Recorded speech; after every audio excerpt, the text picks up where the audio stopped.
Más preguntas, queridos alumnos, sí. Ah, Milei, bueno, ese es Milei.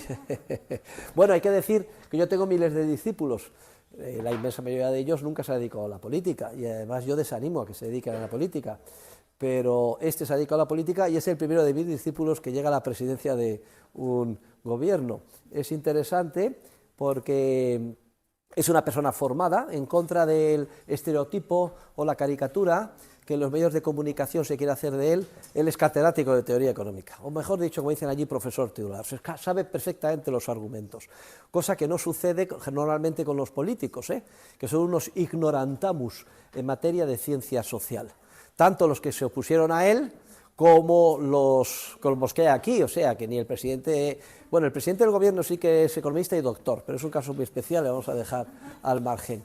Pero Feijóo y compañía, Rajoy, suelen ser abogados, juristas, los políticos no suelen ser economistas. Milei es un personaje peculiar porque se conoce perfectamente los argumentos y en los debates pues fácilmente desmonta a sus oponentes, pim pam, pim pam. Lo que pasa es que tiene unas formas muy, aparentemente de la perspectiva nuestra, muy agresivas, A veces parece que se pone a gritar, que es un energúmeno o que pierde los papeles. Yo diría más bien que es, ustedes que son de comunicación audiovisual, es 50% teatro, 50% que falta de paciencia, no tiene paciencia ante la estupidez. Son las dos cosas. 50% teatro y 50%, señorita, no me interrumpa, falta de paciencia.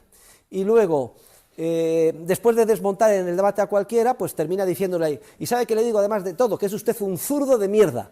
Claro, decirle esto a una persona en la televisión, en el momento prime más importante, en la televisión nacional, etcétera, bueno, pues en Europa, en España, pues inmediatamente esa persona pues sería inmediatamente descalificada. Pues aparentemente estos esquemas no funcionan así en Argentina, y cada vez que dice un zurdo de mierda conseguía 100.000 votos más. Hay muchas explicaciones sobre a qué se puede deber esto. La situación allí es realmente desesperada y tengan en cuenta que nunca ha triunfado una reforma en la buena dirección hacia el desmantelamiento del Estado, salvo en circunstancias muy aciagas o de desastre social. Tenemos el caso más conocido, que es el triunfo de la economía de mercado, economía social de mercado, en la Alemania posterior a la Segunda Guerra Mundial.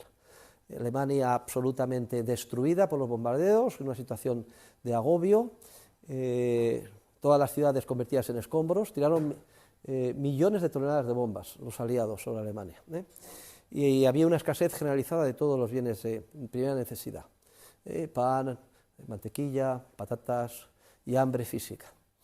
Y entonces las potencias ocupantes solo se les ocurrió,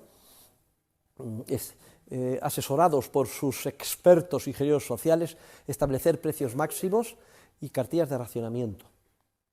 Pues bien, se dio la circunstancia puramente casual de que los ocupantes norteamericanos sacaron de su granja a un alemán que estaba oculto en el sótano, se llamaba Adenauer. ¿Y por qué? Le eligieron porque había sido uno de los pocos que antes de la guerra ya llegó a alcalde, creo que fue de Múnich, y se opuso a Hitler, pero ya luego se retiró de la política. Pues le sacaron del sótano, él aterrorizado pensó que iban a fusilarle, y resulta que no, le dijeron, te vamos a poner al frente, los americanos esto es lo único que hicieron bien en la ocupación, de un partido político, tú eres el cristiano-demócrata, y venga, y monta la democracia aquí. Y así fue, y Adenauer pues monta su gobierno, y ¿quién elige de ministro de Economía? Un amigo de él que se llamaba Ludwig Erhard. Erhard había sido alumno de Ropke y Mises, el autor de nuestro libro de texto, y Erhard se sabía la teoría.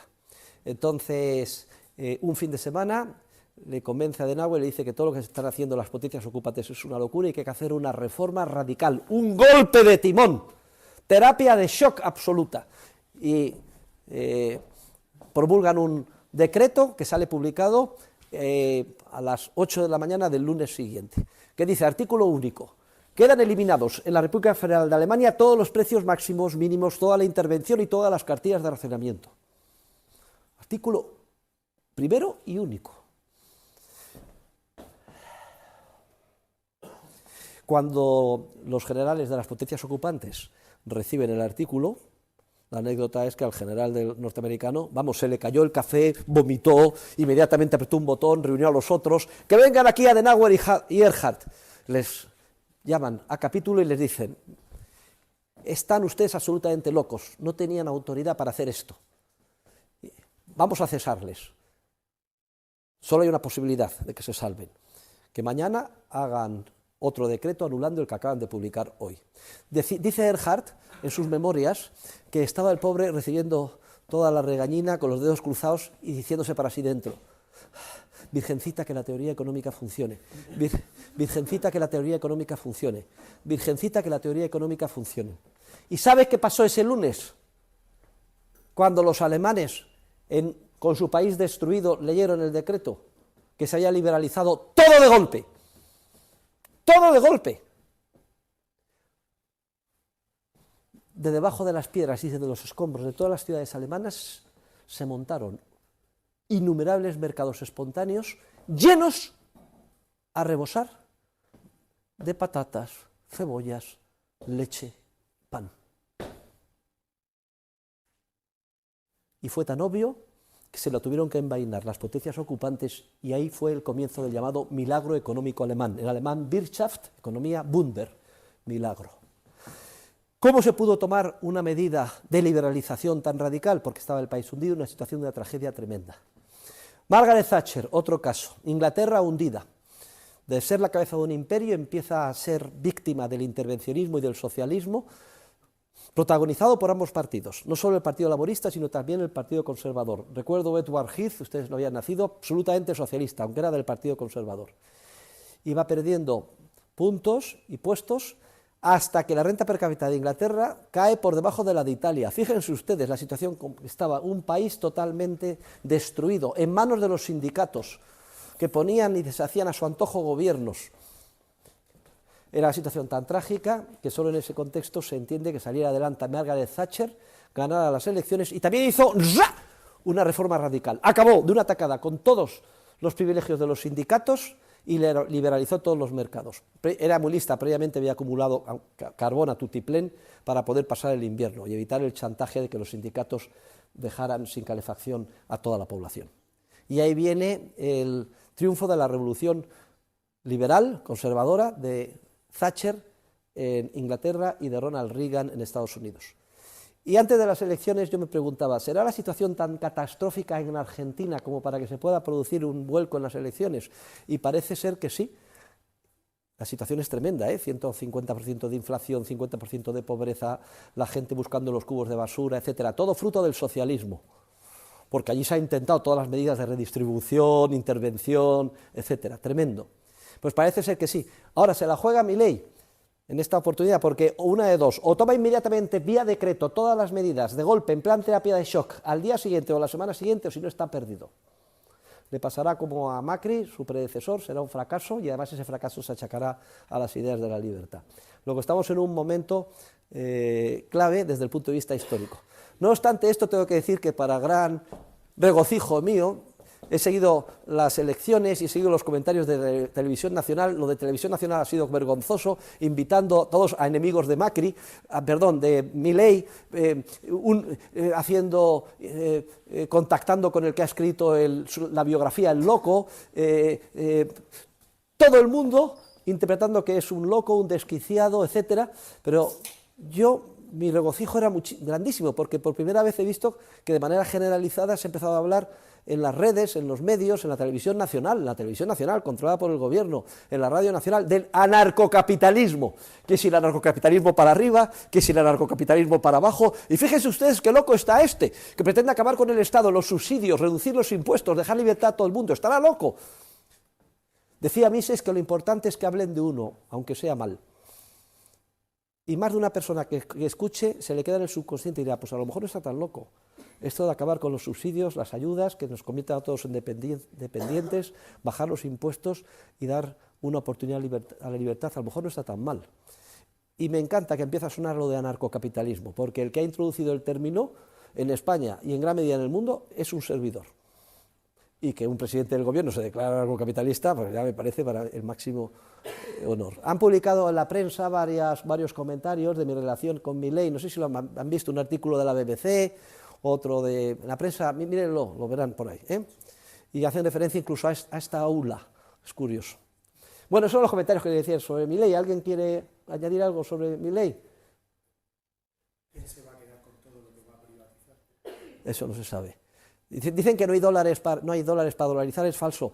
Miren, hace 2 años la relación oficial 3, peso-dólar eran 25 pesos un dólar. Hoy en el mercado negro es 925 pesos un dólar. Fíjese, si Milei elimina, hay 27 tipos de cambio distintos, es una cosa increíble, 27 tipos de cambio distintos.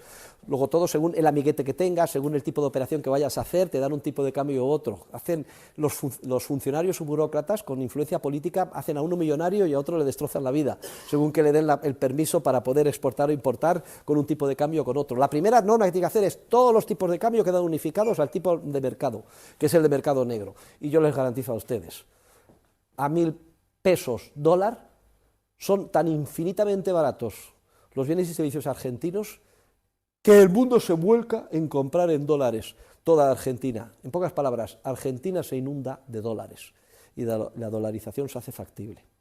Y termino con un comentario final que le sonará un poco a chino, pero que es el resultado de mis contribuciones monetarias.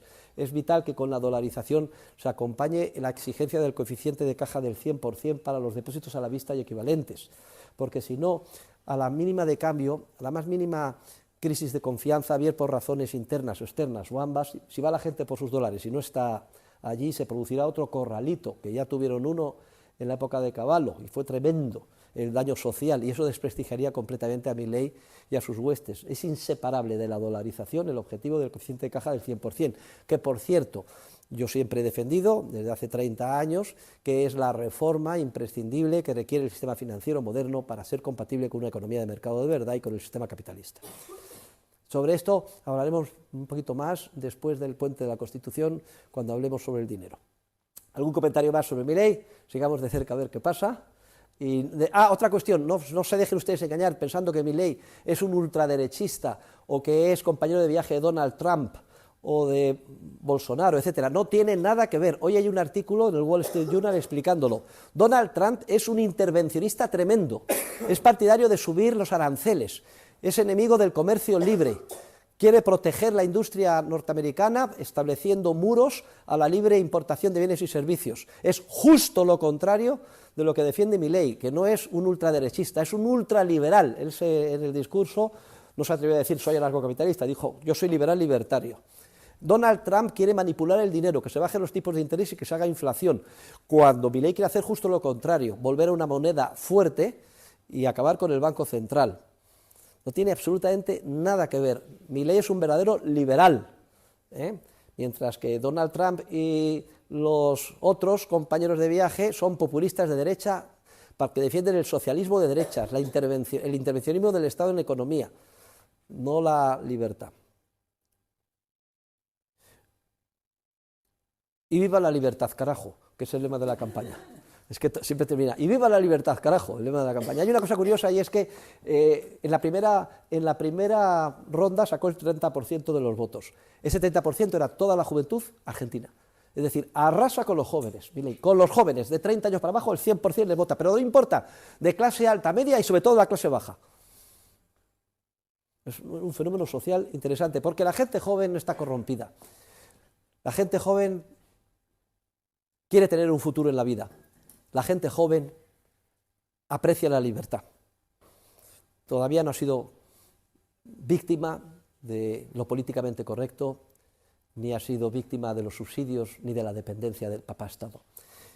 La intervención del Estado es como una droga, y una vez que uno se hace dependiente, pues ya es imposible salir de ella. Los jóvenes todavía no han caído mayoritariamente en esa drogadicción que es el estatismo, sea de derechas o de izquierdas. Bien, este es mi comentario sobre Milei.